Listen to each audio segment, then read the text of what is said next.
माझा दंड भरून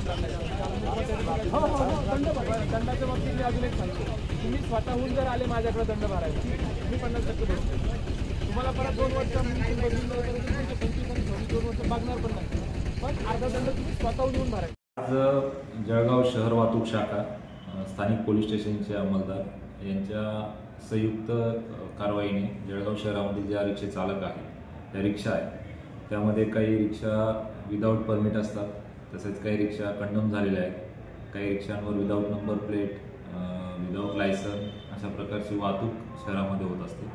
तर त्यांच्या विरुद्ध कारवाईसाठी आज मोहीम हाती घेण्यात आलेली होती। त्यामध्ये आतापर्यंत जवळपास 200 ते 250 रिक्षा शहर वाहतूक शाखेने जमा केलेल्या असून त्यांची चेकिंग करून त्यांच्यावर योग्य त्या कलमाने कायदेशीर कारवाई करण्याची प्रक्रिया सुरू आहे। कुठे कुठे ही कारवाई करण्यात आली? शहरातील विविध भागांमध्ये ज्या ठिकाणी रिक्षा थांबतात त्या पूर्ण भागांमधून या रिक्षा जमा करण्यात आलेल्या। या संदर्भात काही रिक्षा चालकांना आव्हान असेल का आपलं? माझं सर्व रिक्षा चालकांना आव्हान असेल की आपण वाहतूक करताना जे नियम आपल्याला घालून दिले त्या नियमांचं पालन करावं, परमिट घ्यावं, ज्या रिक्षा कंडम झालेल्या असतील त्यांचा वाहतुकीसाठी वापर करू नये, तसेच परमिटमध्ये जे आपल्याला नियम घालून दिलेले आहेत त्याच तेवढ्याच संख्येचे प्रवासी आपण रिक्षामध्ये बसून त्यांची वाहतूक करावी।